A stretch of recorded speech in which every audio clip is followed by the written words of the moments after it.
स्वागत है दोस्तों हमारे YouTube चैनल में कौटिल्य क्लासेस गोरिया कोठी।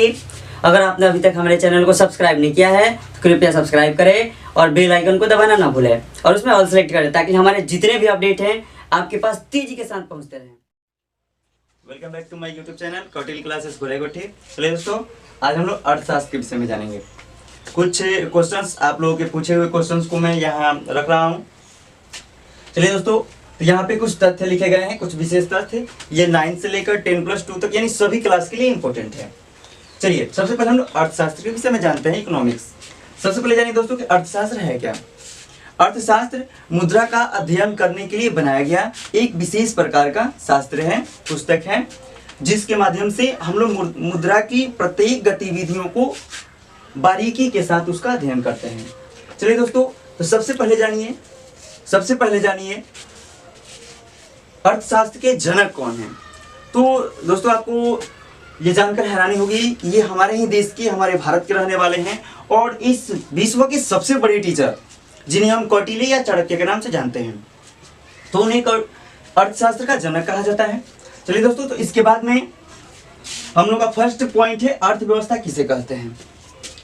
अर्थव्यवस्था यानी वह आर्थिक क्रियाएं जिसके माध्यम से हम लोग अपना जीवन यापन करते हैं, मुद्रा की व्यवस्था करते हैं, जिसे अर्थव्यवस्था कहा जाता है। चलिए दोस्तों, दूसरा पॉइंट हम लोगों का है आय किसे कहते हैं। आय अर्थात इनकम। तो दोस्तों समझिए, ये आय जो भी हम लोग मानसिक अथवा शारीरिक श्रम कर जो भी पूंजी प्राप्त करते हैं, जो भी धन अर्जित करते हैं, उसे आय कहा जाता है। चलिए दोस्तों, इसे 2 भागों में बांटा जाता है, एक मानसिक श्रम और दूसरा शारीरिक श्रम। एक होता है जो हम लोग अपने दिमाग से, अपना मस्तिष्क कहीं पर भी यूज करके, प्रयोग करके, उसके बाद उसके माध्यम से जो भी धन प्राप्त करते हैं, और दूसरा होता है जो शारीरिक श्रम होता है, जिसमें हम लोग मेहनत करके करते हैं। जैसे शिक्षक का कार्य होता है, एक कंप्यूटर संचालक का कार्य होता है मस्तिष्क का, वो उसका मानसिक श्रम है।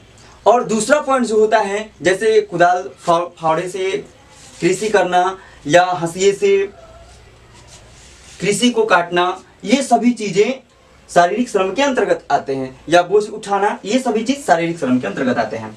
चलिए दोस्तों, इसके बाद में हम लोग को जानना है कि व्यय क्या है, यानी खर्च।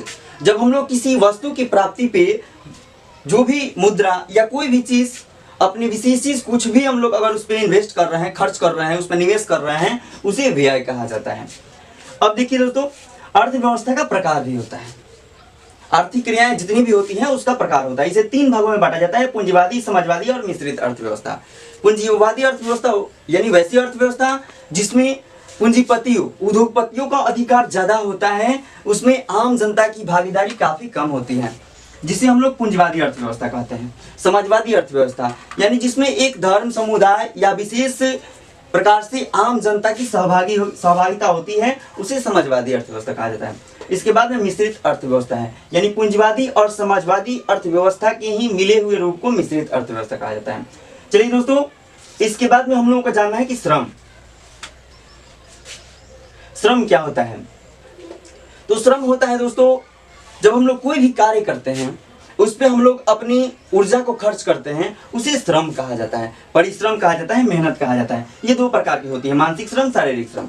यानी इसके पहले हम लोग समझ चुके हैं कि मानसिक श्रम होता है जो हम लोग मस्तिष्क यानी अपने दिमाग से करते हैं, और शारीरिक श्रम जो होता है जो हम लोग अपने शरीर से करते हैं।